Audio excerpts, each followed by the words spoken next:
지금 이곳에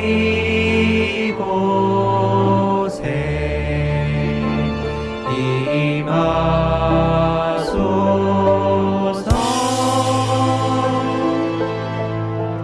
임하소서.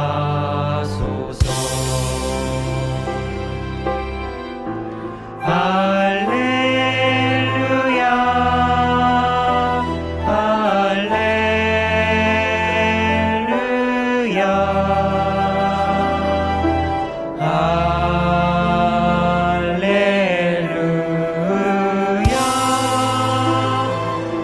할렐루야 할렐루야. 주님의 성령 지금 이곳에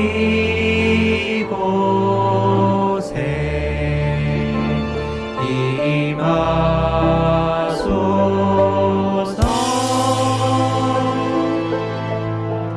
임하소서.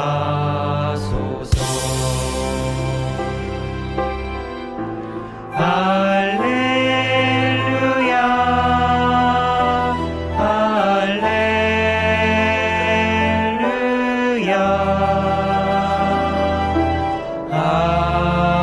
할렐루야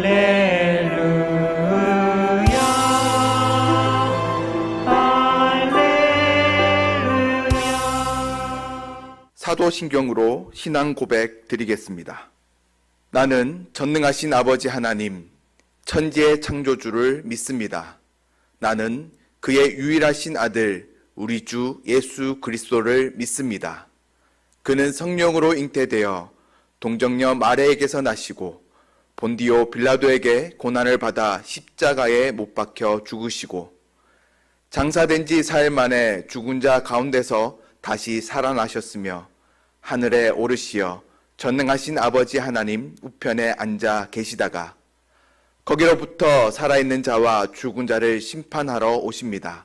나는 성령을 믿으며 거룩한 공교회와 성도의 교제와 죄를 용서받는 것과 몸의 부활과 영생을 믿습니다. 아멘.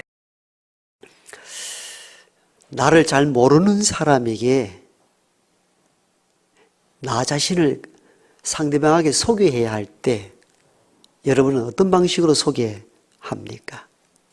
일반적으로는 이렇게 소개가 가능하겠죠. 그 사람이 잘 아는 사람이나 아니면 내가 가지고 있는 특별한 장점, 잘 알고 있는 것을 통해서 상대방에게 나는 이런 사람이다, 이렇게 소개가 가능하겠죠. 예를 들면 이렇습니다. 내가 학생을 만났다면은 그 학생 또래의 아이 이름을 대면서 내가 그 아이의 삼촌 됩니다, 이렇게 하면은 저를 좀 이해시키는데 도움이 되고 대화의 문이 좀 쉽게 열릴 것입니다. 아니면 내가 이전에 대중들이 거의 다 아는 차범근 축구선수와 함께 청소년 시절에 축구를 했던 아무개입니다, 이렇게 하면은 또 마음을 열고 저를 가까이 하려 할 것입니다. 사람들은 종종 나를 잘 모르는 사람에게 자기를 소개할 때 상대방이 잘 알아들을 수 있는 내용으로 자신을 소개합니다. 그래야 상호 대화가 가능하기 때문입니다. 오늘 본문을 보면요, 하나님께서 모세에게 나타나셔서 자신을 이렇게 소개합니다. 나는 아브라함의 하나님이다, 이렇게 고백합니다. 그러면서 이 칭호는 영원한 칭호, 대대로 이어져 가야 될 나의 이름입니다, 이렇게 하나님께서 모세에게 자신을 소개합니다. 이게 독특하죠. 모세야, 내가 누군 줄 아느냐? 나는 아브라함의 하나님, 이삭의 하나님, 야곱의 하나님. 이 이름은 영원히 기억될 나의 칭호다, 이렇게 자신을 드러내십니다. 이때가 모세가 애굽 왕궁에서 도피한 지 40년이 지나고 미디안 광야에서 양을 치는 때였습니다. 그때 하나님께서 떨기나무 불꽃 가운데 모세에게 나타났습니다. 모세야, 너는 애굽으로 가서 애굽에 종살이하고 있는 내 백성을 이끌어내라는 것입니다. 모세 나이 80이 되었습니다. 40년 전에 왕궁에 있었을 왕족 출신이 아닙니다. 이제는 양을 치는 그냥 목자에 불과합니다. 나이는 80이 됐습니다. 이렇게 늙어 빠지고 이제는 아무도 나를 알아주는 일이 없는 양을 치는 늙은이에 불과한 모세에게 하나님이 떨기나무 불꽃 가운데 나타나셔서 어마어마한 사명을 부여하십니다. 너는 애굽으로 가서 내 백성을 이끌어내라는 것입니다. 모세가 어떤 대답을 한 줄 우리는 다 알죠. 내가 누구간데 바로에게 가며 내 백성을 이끌어낼 수 있단 말입니까? 나는 지금 40년 전에 젊고 유능하고 힘이 있고 권세 있던 그때가 아닙니다.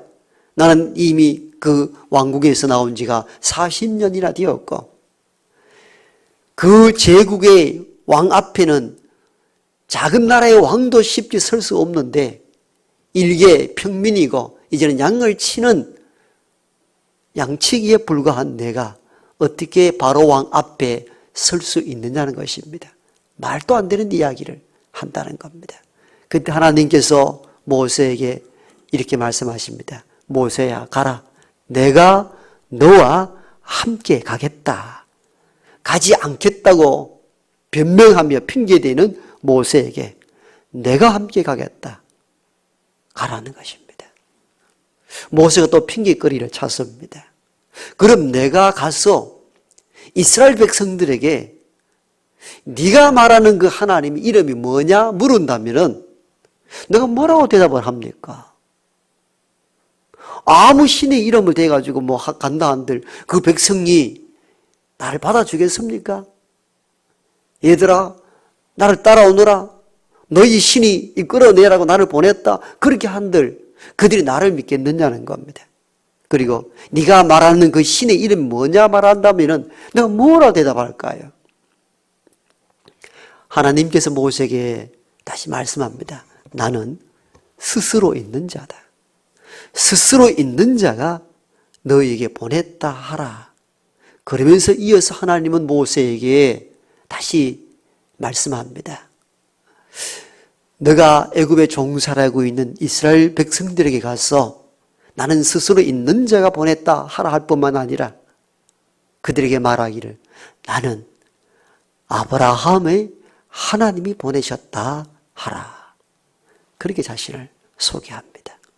바로 오늘 읽었던 출애굽 3장 15절이 바로 이 대목입니다. 바로 이런 배경 가운데서 나왔던 하나님의 메시지입니다.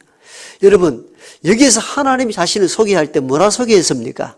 나는 아브라함의 하나님이다.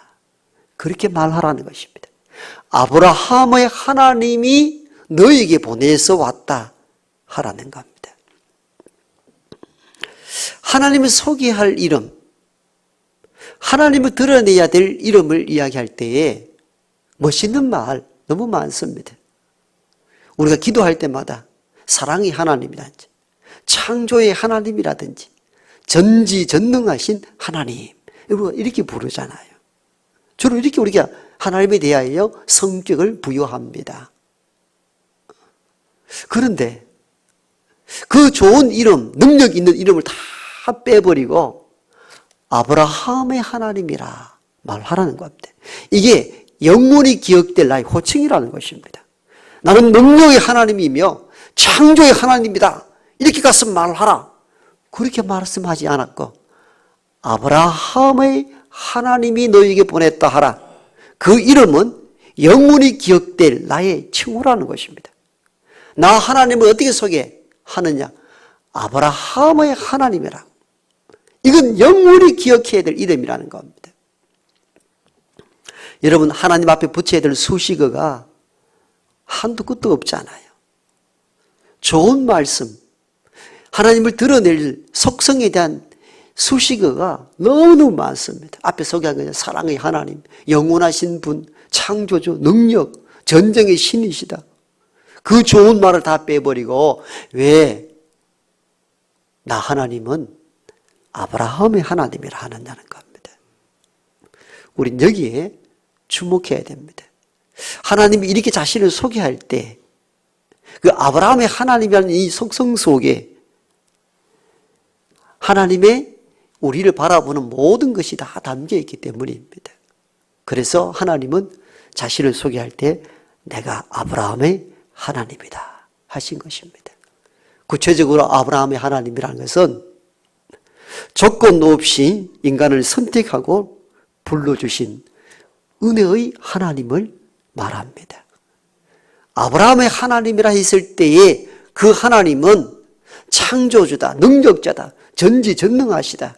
그것이 아니라 조건 없이 죄인을 부르시고 선택하여 내 백성 삼는 자비와 은혜의 하나님을 말하려는 것입니다. 아브라함이 하나님의 선택을 받았을 때에 선택받을 만한 어떤 조건이나 합당한 어떤 것이 있었기 때문이 아닙니다. 일방적으로 아브라함을 선택하고 부르시고 그에게 약속을 맺고 복을 내리시겠다 언약을 하십니다. 아브라함이 그런 은혜와 복을 받기에 충분한 그리고 합당한 조건이 있었는가? 자격이 구비되었는가? 아니었습니다. 어떤 것도 구비되지 않는 상황에서 아브라함을 선택하여 자기 백성 삼으시고 복을 언약하셨습니다. 한마디로 하나님의 전적 은혜입니다. 아브라함의 가정은 갈대아 우르, 지금의 한 이라크 북부가 될까요? 거기에서 출발해서 하란 땅에 잠시 정착해 있을 때였습니다. 우리가 알다시피 아브라함의 아버지는 우상을 조각하여 만드는, 그렇게 해서 생기를 이어가는 사람이었습니다. 우상을 조각했다는 그 의미는 우상에 심취한 사람이 아니고서는 할 수 없는 일들입니다. 당시에 대부분 목축업을 했는데 아브라함의 아버지 데라는 우상 조각을 하여서 생기를 이어가는 사람, 그 우상을 극히 섬겼던 인물이었습니다. 갈대아 우르에서 하란으로 떠돌이 백성에 불과하였고 우상을 섬겼던 가정이었고, 아브라함이 선택을 받았을 때에 아버지 데라가 죽었을 때 정말 아무것도 의지할 데가 없고 떠돌이 백성에 불과하였고 우상을 섬기던 가문이었는데, 그런 가문의 아들 아브라함을 하나님께서 선택하십니다. 아브라함아, 아브라함 하시면서 너는 큰 민족이 되게 하고 열국의 아버지가 되게 해주시겠다, 일방적으로 약속을 맺으시고 이끌어 가신 이가 하나님이셨습니다. 즉 아브라함이 아브라함 된 것은 하나님의 전적 은혜, 그가 가진 어떤 조건이나 합당한 어떤 자격이 있었기 때문이 아니라 아무것도 내세울 것 없는 한 인간을 부르시고 선택하신 하나님의 은혜가 있었기에 아브라함이 존재할 수 있었던 것입니다. 그래서 하나님은 이스라엘 후손들에게 자기를 소개할 때 내가 아브라함의 하나님이라는 겁니다. 이 이름은 영원히 기억될 나의 호칭이라는 이 의미가 바로 여기에 있었던 것입니다. 너희들 조건이 있어서 합당한 자격이 있어서가 아니라 하나님의 전적인 은혜로 말미암아 하나님의 백성이 되었다는 것입니다. 그래서 하나님은 자신을 소개할 때 그 많은 좋은 수식어를 다 내어두고 내가 아브라함의 하나님이라, 그렇게 자신을 소개했던 이유가 거기에 있었던 것입니다. 그런 차원에서 오늘 우리를 보십시오. 오늘 우리가 여기에 나온 것, 하나님의 자녀가 된 것, 특별한 자격이나 조건이 구비되었기 때문입니까? 아니지 않습니까? 하나님이 일방적으로 우리를 선택하여 우리를 불러주시고 은혜의 장으로 이끌어 주셨기 때문에 우리가 여기 있는 줄 믿습니다. 그래서 바울은 나의 나됨은 하나님의 은혜로다. 그 고백을 할 수밖에 없었던 것입니다. 나의 나됨은 하나님의 은혜로다. 우리 자신들을 바라보십시오. 선택받을 조건이나 합당한 자격이 있어서가 아닙니다. 여러분들은 모르겠습니다만은 저는 가끔 나를 봅니다. 새벽 기도에 나와서 조용히, 가끔은 목회에 지치고 힘들 때마다 가끔 나를 부르신 그 하나님의 은혜를 생각하면은 막 싫었던 마음, 힘들었던 마음들이 싹 사라져버리고 하나님의 얼마나 큰 은혜가 내게 다가오는지 몰라요. 우리가 살아가면서 가끔은 지치고 힘들 때가 있잖아요. 누구나 그럴 수가 있습니다. 그때 힘들고 어려운 것만 생각하지 말고 형편없는 나를 부르신 그 하나님의 선택하심, 하나님의 은혜를 기억할 수 있는 저와 여러분 되길 원합니다. 돌아보니까요, 제가 태어난 때인가 그때 우리 시골 마을에 교회가 세워졌어요. 그때는 목회자가 없었으니까 읍내에 있던 읍내 교회에 장로님이 시골 마을 우리 마을까지 와서 교회를 시작하고, 들어보니까 우리 형 누님들이 냇가에 돌을 줍고 흙을 비벼다가 돌담 교회를 세웠어요. 그때가 제가 보니까 제가 창립 몇 주년 해서 가보니까 그 나이가 내 나이가 같았더라고요. 보니까 제가 태어난 때에 시골 교회가 설립이 되었어요. 참 하나님 은혜이지 않습니까? 병들어 죽어가고 신내는 받아야 살 수 있다라고 하는 우리 어머님을 시골 교회 집사님의 기도를 통하여 낫게 하고, 그 어머님을 통하여 손에 붙들려서 교회를 가게 된 것이 제 첫걸음이 있는데, 목회자가 되어서 뒤를 돌아보니까 내가 잘나서가 아니고 버려두면 죽을 수밖에 없는 영혼이었기에, 버려두면 꿈도 꿀 수 없는 인생이었기에 불쌍하여 그것에 교회를 세우시고 복음이 전파되게 하시고 우리 가정을 구원하시고 오늘의 나를 있게 하셨구나 생각하니, 내 자격이나 내 열심이 아니라 나를 먼저 부르시고 선택하여 은혜를 입으신 하나님의 전적인 은혜였던 것입니다. 이걸 생각하면 감사할 수밖에 없는 것이죠. 내가 아브라함의 하나님이라는 의미는 바로 여기에 있습니다. 아브라함이 선택함을 받아 하나님 앞에 설 때에 무슨 자격이 있었는가? 없었다는 겁니다. 무엇이 그럴듯할 만한 조건이 있었느냐? 없었다는 겁니다. 일방적으로 선택하여 하나님 언약을 맺고 그의 앞길을 인도하시고 넘어질 때 이렇게 세우셔서 여기까지 온 것, 이스라엘 백성들아 이걸 잊지 말라는 것입니다. 그래서 하나님은 자신을 소개하며 내가 아브라함의 하나님이다 말씀하신 배경이 바로 거기에 있었던 것입니다. 어릴 적에 어떤 아이가 어머니 무릎 위에서 늘 찬송과 기도 소리를 듣고 자랍니다. 청소년기 지나고 청년기에 접어들어서 많은 돈을 벌어야 되겠다 해서 무역선을 타기 시작하고, 나중에 좀 더 돈을 벌기 위해서 모았던 것을 투자해서 무역선 선장까지 되게 합니다. 어느 날 무역선 배가 바다 위를 지나가다 큰 태풍을 만나 배가 파손됩니다. 죽을 고비를 겨우 넘깁니다.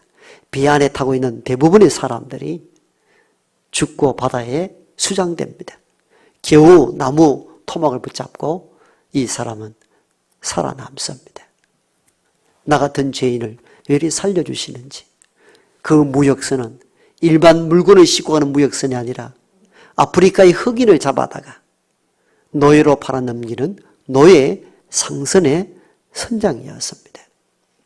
그 악독한 나를 기억하시고 바다 한가운데 건져내주신 하나님의 은혜를 서럽게 되시입니다.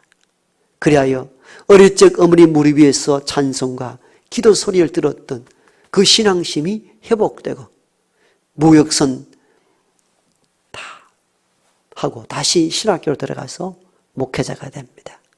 그때에 나를 다시 불러주시고 선택하신 주님의 은혜가 얼마나 크고 놀라운지 그가 찬송가의 시를 작시하잖아요. 나 같은 죄인 살리신 주 은혜 놀라워 이렇던 생명 찾았고 광명을 얻었네. 우리가 잘 알고 있는 바로 존 뉴턴 목사의 이야기입니다. 이분은 이후에 목회를 하면서 노예 폐지 운동에 앞장서게 되고 자기의 삶을 그대로 고백함으로 말미암아 영국 의회가 그걸 받아들여서 영국에서 흑인에 대한 노예 제도를 폐지하게 되는 결정적 계기를 제공했던 인물이 존 뉴턴 목사님이셨습니다. 그런 찬송가 가사 속에서도 고백하듯이 나 같은 죄인 구하신 주 은혜 놀라워. 여러분 잘나서가 아니에요. 심판받아 마땅히 죽어 마땅할 죄인을 구원하신 주님의 은혜를 생각하니 난 아무것도 아니라는 사실을 깨닫게 된 것이죠. 여러분 하나님께서 아무런 조건이나 합당한 자격이 없는 우리를 일방적으로 찾고 부르심으로 인하여 저와 여러분이 여기 있는 줄 믿습니다. 우리는 가끔 하나님에 대해서 오해할 때가 있습니다. 내가 요즘 너무너무 살기가 답답하고 너무 어려워서 교회 나가야 봐야 되겠다. 하나님 찾아야 되겠다. 이렇게 해서 내 신앙이 시작이 되었고 교회에 나가게 되었습니다. 이렇게 고백하는 분들이 있는데 사실은 그게 아니에요. 내가 답답하여 견딜 수 없어서 하나님을 찾기 전에 내 마음속에 감동을 주어서 하나님을 떠올리게 만들고 교회의 문을 두드리게 하신 이는 성령 하나님께서 저를 먼저 찾고 부르셨기 때문인 줄 믿습니다. 그래서 여기 있는 거예요. 실제적으로. 죄된 인간이 먼저 하나님을 찾는 법은 없습니다. 오히려 하나님을 피하고 숨을 곳을 찾는 것이 인간의 심리이지 범죄한 인간이 타락한 인생이 하나님을 먼저 찾는다. 그런 법은 절대 없습니다. 아담과 하와를 보십시오. 하나님 먹지 말란 선과의 열매를 따먹었을 때에 두려운 나머지 동산 깊은 숲속으로 숨어 들어갔죠. 그때 답답하여서 두려워서 하나님 나 요즘 살기 너무 답답하고 너무 두려워요. 나 어떻게 하면 좋습니까? 그러해야 될 법 같은데 아담과 하와는 그러지 않았습니다. 이 말은 뭘 의미하는가 하면은 타락한 범죄한 인간이 하나님 앞에 먼저 찾는 경우가 없다는 것을 의미합니다. 두려움 속에 찾고 해야 될 인생들이 오히려 깊은 숲속으로 숨어 들어갑니다. 이게 인간이 가지고 있는 특성입니다. 여러분 우리도 그렇잖아요. 신앙생활 잘하다가 삐끗해가지고 주일도 범하고 또 잘못된 일로 세상에 허덕이고 이러면은 목사님하고 전화 먼저 합니까? 야 내가 너 신앙생활 해야 돼 이렇게 합니까? 더 깊은 숲속으로 들어가요. 목회하다가도 느끼는 것도 그것이에요. 그럼 막 억지로 힘들어서 교회에 나오면은 지금 우리 교회는 기둥이 없잖아요. 기둥 뒤에 딱 이렇게 예배를 드립니다. 예배 드리고 싶은데 목사하고 눈 마주치기는 싫은 거예요. 이게 범죄한 인간이 가지고 있는 특성입니다. 이 말은 범죄한 인간이 하나님을 먼저 찾는 법이 없다는 것을 의미합니다. 그럼 누가 먼저 찾았습니까? 하나님이 아담을 찾잖아요. 동산 깊은 숲속에서 벌거벗음에 대하여 수치가 부끄러움이 드러날까 싶어서 두려움 속에 떨고 있을 때에 그를 찾은 이는 하나님이셨습니다. 아담아, 아담아, 내가 어디 있느냐? 하나님이 아담이 어디 있는지 몰라서 묻는 질문이 아니었습니다. 범죄하여 수치와 부끄러움과 두려움 속에 있는 한 영혼을 부르시는 따뜻한 하나님의 음성이었던 것입니다. 아담아, 너가 어디 있느냐? 이 하나님의 찾으심 속에서는 애절함과 안타까움과 두려움 속에 있는 한 영혼에 대한 갈급함, 그것이 하나님의 부르심이었습니다. 하나님의 부르심이 없었다면 아담이 하나님 앞에 설 수가 없고 끝까지 동산 깊은 숲속에서 두려움과 수치와 부끄러움 속에 일생을 마치었을 것입니다. 그런 한 영혼을 하나님이 먼저 찾고 불러내어 주셨습니다. 아담아, 어디 있느냐? 말을 걸어오기 시작하신 것도 인간이 아니요 하나님이셨습니다. 예수 믿는 자를 끝까지 달려가서 죽이는 데 앞장섰던 사울을 먼저 찾고 부르신 이도 주님이셨습니다. 사울이 변하여 바울이 되어서 주님 앞에 선 것이 아니었어요. 다메섹에 가면은 예수 믿는 자들이 많다는 것을 알고 사울이 대제사장의 허락을 받아가지고 그들을 죽일 수 있는 권한을 위임장을 받아가지고 다메섹 길로 올라가는데 다메섹 길로 가다가 빛 가운데 오신 주님을 만나잖아요. 갑자기 눈이 어두워졌습니다.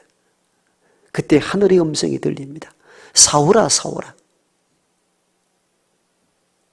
네가 왜 나를 박해하느냐? 누군데? 내가 누구를 박해했단 말입니까? 사울은 항상 하나님에 대해서 충성된 일꾼으로 생각했거든요. 그런데 예수 그리스도가 하나님 아들이라 말하니까 이게 하나님을 모독한다고 생각한 거예요. 그래서 그런 자를 다 죽여야 되겠다고 말. 내가 왜 누구를 박해했단 말입니까? 누굽니까? 나는 네가 박해하는 예수니라. 거기서 무너지기 시작하잖아요. 여러분, 이 사울이 바울이 되는 인생의 대전환점에는 예수님이 먼저 부르심이 있었기 때문입니다. 바울이 어느 날 갑자기 회심해가지고 예수님하고 믿었던 거 아니죠. 악독한 사울에게 찾아가셔서 먼저 말을 걸으신 이가 주님이셨습니다. 그 사실을 나중에서야 깨닫고 일생 복음의 빚진 자로서 자기 생명을 다하여 복음 위에 살았던 인물이 바로 바울이었습니다. 하나님은 모세에게 말씀하기를 네가 애굽에 가서 종살이하고 압제 가운데 있는 내 백성을 구해오라 하시면서 내가 누구냐고 묻거든. 네가 누구 이름으로 왔느냐? 너희 신의 이름이 뭐냐 할 때 내가 아브라함의 하나님이라 그렇게 말하라는 것입니다. 여러분 이 속에는 그리고 제가 성경을 검색해 보니까 아브라함의 하나님이라는 칭호가 수천 군데가 넘어요. 신약 성경에 와서 이걸 인용하거든요. 아브라함의 하나님 얘기 많이 합니다. 굉장히 중요한 포인트입니다. 아브라함의 하나님이라 할 때 먼저 뭘 말씀하시는지를 알아야 됩니다. 앞에 말씀드린 것처럼 하나님의 갖다 붙일 수식어는 너무 많잖아요. 창조, 능력, 전지, 전능. 그 많은 아름다운 수식어를 다 내버려두고 하나님은 자기를 소개하기를 가서 아브라함의 하나님이라 말하라. 무엇 때문에? 아브라함의 하나님이라면 이스라엘 백성들이 뭔가 안다는 거예요. 뭘 압니까? 우리 조상 아브라함 친숙한 이름일 뿐만 아니라 아무런 조건 없이 아브라함을 선택하셨던 그 하나님을 알게 된다는 거죠. 그래서 애굽 종살이 한 백성들에게 네가 누구 이름으로 너가 믿는 신이 누구냐 물을 때 아브라함의 하나님이 보내셨다 하라 했을 때는 이 백성들이 이스라엘 백성들이 이걸 들었을 때 오는 그 은혜라는 것은 상상 이상이었을 것입니다. 이 말은 다른 말로 표현하면 애굽의 종살이한다고 고난과 좌절 가운데 네 백성들아 두려워하지 마라. 너희 조상 아브라함도 어떤 가운데 있었는가? 아버지 죽고 떠돌이 없고 아무런 조건 없을 때 하나님이 일방적으로 선택하여 내 백성 삼고 그에게 복을 언약한 하나님이 아니었던가? 너희가 애굽에 종살이 한다고 좌절과 절망 가운데 있느냐? 너희 조상 아브라함을 바라보라. 일방적으로 선택하여 그를 불러내어 하나님 백성 삼지 않았는가? 이 하나님을 기억하라는 것입니다. 오늘 우리가 여러 가지 일들로 살아가기가 쉽지 않은 가운데 있잖아요. 그렇잖아요. 하나님에 대한 사상들이 희미해져 갑니다. 교회에 대한 것, 여러 가지 요즘 신앙을 지켜나가기가 어려울 때에 하나님은 우리에게 이렇게 말씀을 걸어오고 자신을 이렇게 소개합니다. 내가 아브라함의 하나님이라고. 아브라함의 하나님이라고. 여러분, 이 속에, 그래서 하나님은 그렇게 해요. 이것이 여러분들이 기억할 영원한 나의 친구다. 아브라함이 하나님이 영원한 친구고 대대 이어가야 될 나의 이름이다 말합니다. 이 아브라함이 하나님 속에 조건 없이 우리를 선택하여 복을 주시고자 원하시는 하나님의 사랑과 마음이 다 담겨져 있는 영원히 기억되어야 될 친구는 바로 아브라함의 하나님이십니다. 조건 없이 우리를 부르시고 우리 가운데 복을 주신 아브라함의 하나님을 기억하며 힘들고 어려운 고비들을 이겨나갈 수 있는 우리 모두가 되기를 소망합니다.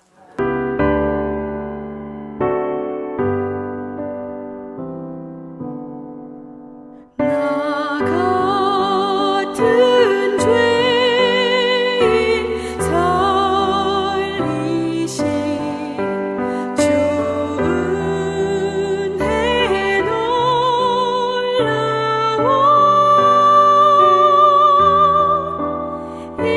잃었던 생명 찾았고 광명을 얻었네. 큰 죄악에서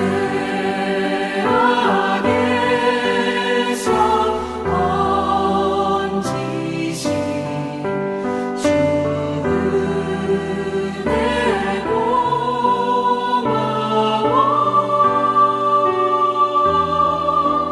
나 처음 믿은 그 시간 귀하고 귀하다.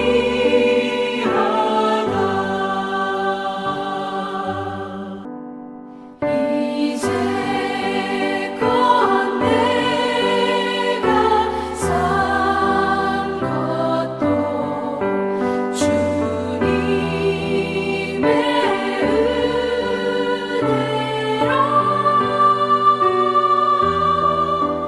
또 나를 장차 본향에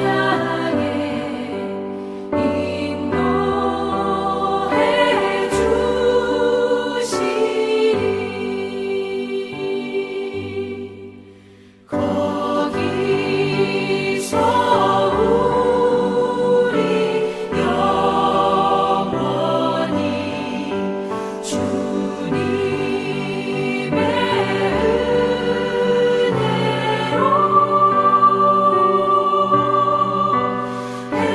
해처럼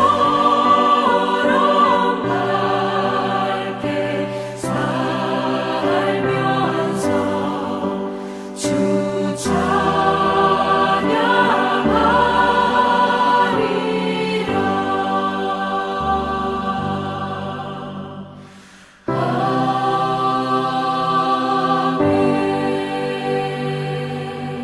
네, 앞뒤 좌우분 인사하십시다. 사랑하고 축복합니다.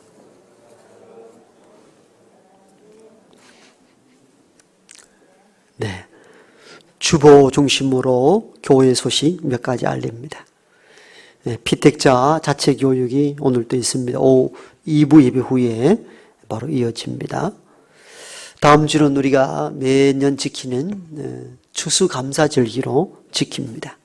올해는 특별히 긴 여름 장마, 또 여러분의 태풍, 또 코로나 정말 힘들고 어려운 시기들을 거쳤습니다.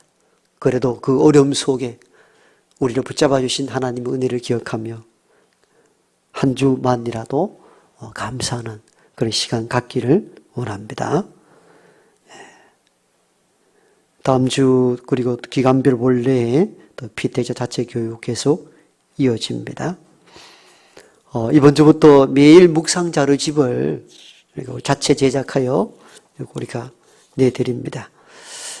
이제 앞으로도 비대면 예배가 좀 더 많아진 상태이고 개인 영성 생활은 결국은 주일 난예배 한 번만으로 여러분 어렵습니다. 개인적으로 기도하고 성경을 매일 묵상하는 분들이 계시겠습니다만은 또 대부분은 또 그렇지 않는 분들도 많습니다. 그래서 매일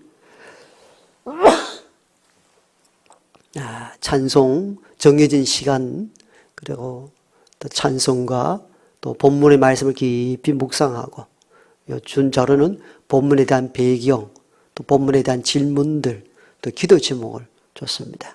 여러분 5분이나 10분 동안만이라도 매일매일 각 개인의 경건 시간 꼭 가지시기를 바랍니다. 예, 지금은 정말 이제는 개인적 신앙을 심화시켜야 될 때입니다. 예전에는 교회 여러 모임을 통해서 신앙을 강화시키고 훈련할 기회가 있었습니다만은 앞으로 코로나 시대 이후에는 결국은 개인이 하나님과 만나는 시간들을 가져야 됩니다. 그래서 꼭 기억하시고 이렇게 따로 본문을 선정하기 힘든 분들은 이 본문에 따라서 이렇게 한 주간 살다가 주일 오시면은 또 다음 주 분량을 드리도록 그렇게 하겠습니다. 입교 그리고 세례 받으실 분은 신청하고 교육에 임해 주시길 바라고요. 또 매주 목요일마다 다른 사역은 못합니다만은 이웃 어려운 독거노인들을 위한 반찬 나눔 사역은 계속하고 있으니까 이 사역 위해서 또 협력해 주시고 기도해 주시길 바라고 또 여러 가정들이 또 또는 육고기를 제공하기도 하고 이럴 때 헌신해 주셔서 감사를 드립니다. 고3 자녀를 위해서 꼭 기도해 주시기를 바랍니다.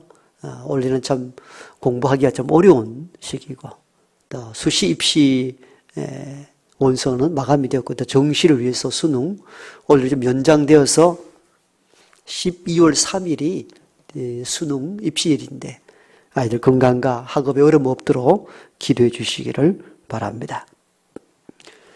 돌아오는 화요일은 정기노회가 있습니다. 또 성경 읽기에도 열심을 다해 주시기를 바랍니다. 약하고 무능한 나를 찾아오신 우리 구주 예수 그리스도의 은혜와 하나님의 크고 놀라우신 사랑하심과 성령의 내주 교통하심이 하나님 은혜 없이 살 수 없음을 고백하는 여기 모인 하나님의 모든 권속들과 병과 환난과 어려움 속에 살아가는 땅의 모든 백성들 머리 위에 이제부터 영원토록 함께 하옵시기를 간절히 축원함나이다. 아멘.